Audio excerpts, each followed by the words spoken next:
Bueno, iniciamos ahora el estudio de la biología celular 3, que va a comprender una serie de conceptos vinculados con la bioenergética celular y el metabolismo de la célula. Para ello, abordaremos a través de un video que pondremos a consideración de ustedes el complejo proceso denominado fotosíntesis, en el cual se verifican diversos procesos en los vegetales que, gracias a la luz solar, el agua y el dióxido de carbono en las hojas de los vegetales, se van a generar moléculas orgánicas de tipo de la glucosa más oxígeno más moléculas de agua. Precisamente la molécula mencionada anteriormente como la glucosa, que es una hexosa, constituye fundamentalmente la principal fuente de energía de los seres vivientes, animales. Entonces, debemos pensar que la glucosa, en presencia del oxígeno, este gas, la única función importante que tiene en vinculación con el metabolismo es precisamente fracturar la glucosa para generar finalmente la obtención de energía. El proceso catabólico, entendiendo por catabolismo al proceso bioquímico que tiende a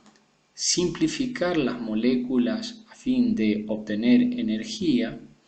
el proceso catabólico que entiende en la fragmentación de la molécula de glucosa se denomina glucólisis. El catabolismo de la glucosa, es bueno decirlo que la oxidación de la misma para generar ATP también se conoce en presencia de oxígeno como respiración celular e incluye 4 tipos de reacciones: la glucólisis, la formación de acetil-CoA,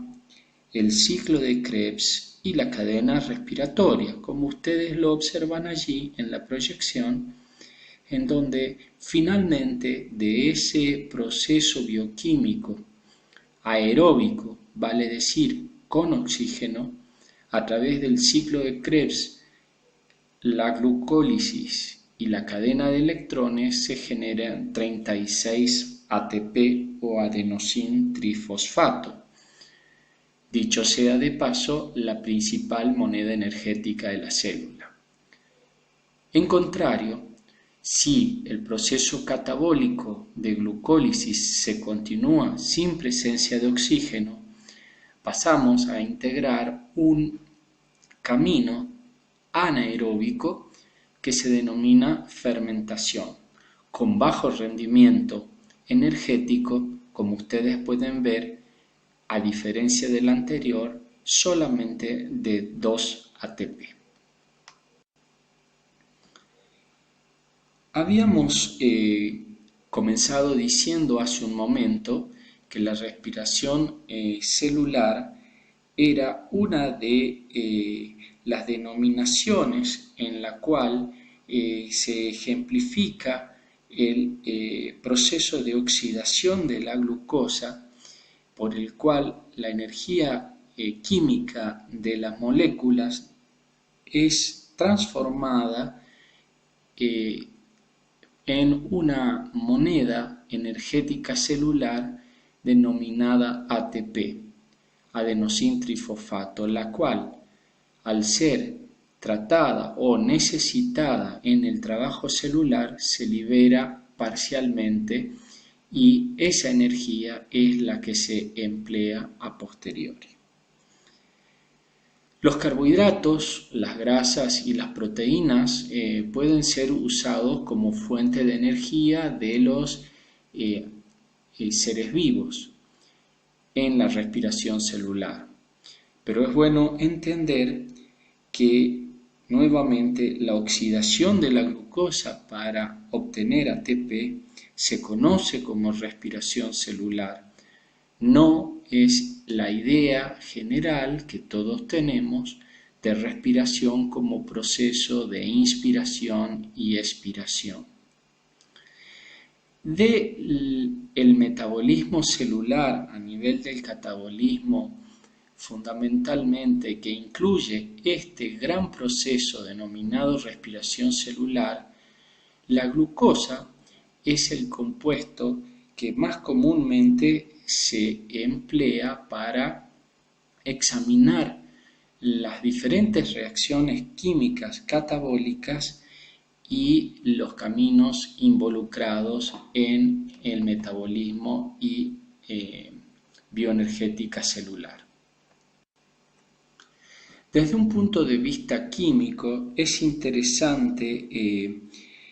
remarcar y resaltar dos conceptos fundamentales. En el mecanismo y en el proceso de respiración celular vamos a ver que hablamos de oxidación y de reducción permanentemente como dos conceptos opuestos. La oxidación es un proceso en el cual se produce fundamentalmente ganancia de oxígeno,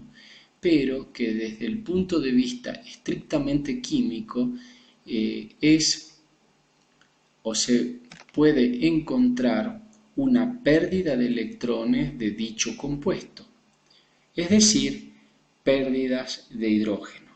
Por el contrario, cuando hablamos de reducción, el proceso de reducción hace referencia a la pérdida de oxígeno y por el contrario,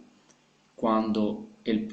se están observando un proceso de reducción, se observa ganancia de electrones, es decir, ganancia de hidrógenos en aquellos compuestos orgánicos.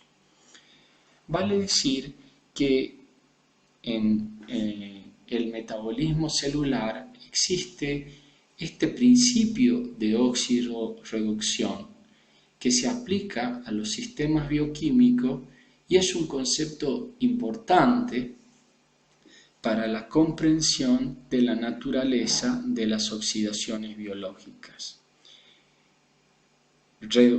Retomando el concepto, cuando un compuesto se oxida, pierde electrones, mientras que cuando el compuesto se reduce, hay ganancia de los electrones. Como les comenté inicialmente, la célula obtiene su energía básicamente partiendo de la glucosa, pero para que la glucosa se degrade es necesario emplear un oxígeno. Este gas, fundamentalmente como uso principal, es su participación en el proceso de respiración. Y este proceso es el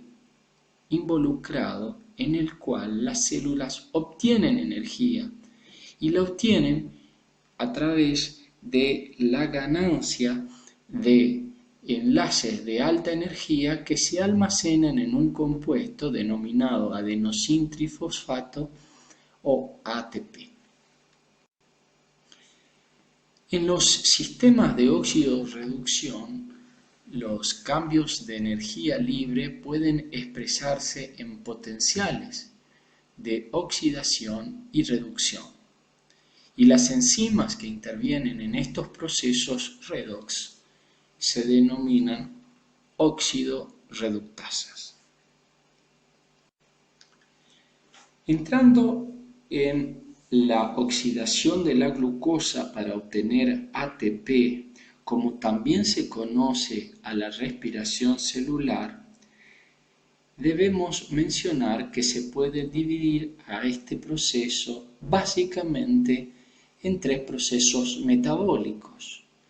que son la glucólisis,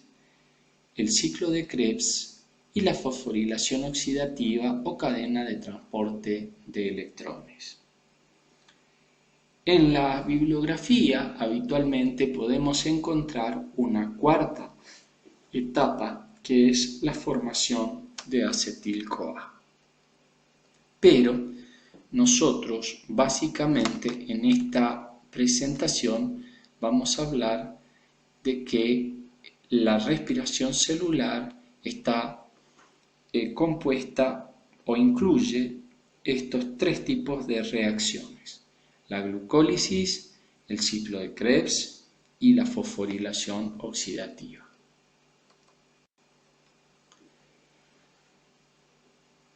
La glucólisis es un conjunto de reacciones en la que una molécula de glucosa se oxida y se producen dos moléculas de ácido pirúvico. Este proceso, como cada uno de los anteriormente mencionados, se llevan a cabo en una región específica de la célula. En el caso de la glucólisis, debemos hablar que es un proceso bioquímico que se lleva a cabo en el citoplasma. Las reacciones del ciclo de Krebs, vale decir, como veremos, aquellas reacciones del ciclo que oxidan la acetil-CoA y producen dióxido de carbono más ATP, compuestos de NAD reducido y de FAT, tienen lugar en la matriz de la mitocondria, vale decir, en aquel espacio mitocondrial de aquel orgánulo celular que se encuentran en el interior o entre las membranas plegadas de la membrana mitocondrial interna. Por último, la cadena de transporte o cadena respiratoria que oxida el NAD y el FAT y transfiere sus electrones a través de una serie de transportadores ocurre en la parte superior de la membrana interna de la mitocondria, también conocida como crestas mitocondriales. Para ello, debemos retomar algunos conceptos existentes o ya vertidos en relación a la mitocondria, que era aquel orgánulo celular que se encontraba en el citoplasma de la célula de forma redondeada u ovoidea, constituido ultraestructuralmente por dos membranas, una membrana externa fundamentalmente lisa y una membrana interna o plegada. Entre ambas membranas existe un espacio intermembranoso muy importante desde el punto de vista citofisiológico. Refiriéndonos a la membrana interna, vemos que la misma se pliega sobre sí misma y dichos pliegues se vinculan unos con otros hacia el interior del orgánulo, creando lo que se denomina crestas mitocondriales, como ustedes la pueden ver en la proyección. Es bueno remarcar aquí que entre estas crestas mitocondriales existe un espacio muy importante denominado matriz mitocondrial. En relación al catabolismo de la glucosa, podemos decir que la glucólisis, vale decir el conjunto de reacciones en las que una molécula de glucosa se oxida y se producen dos moléculas de ácido pirúvico o de piruvato, desde el punto de vista químico, tienen lugar a través de una fase 1 en el citoplasma de la célula. El ciclo de Krebs o las reacciones de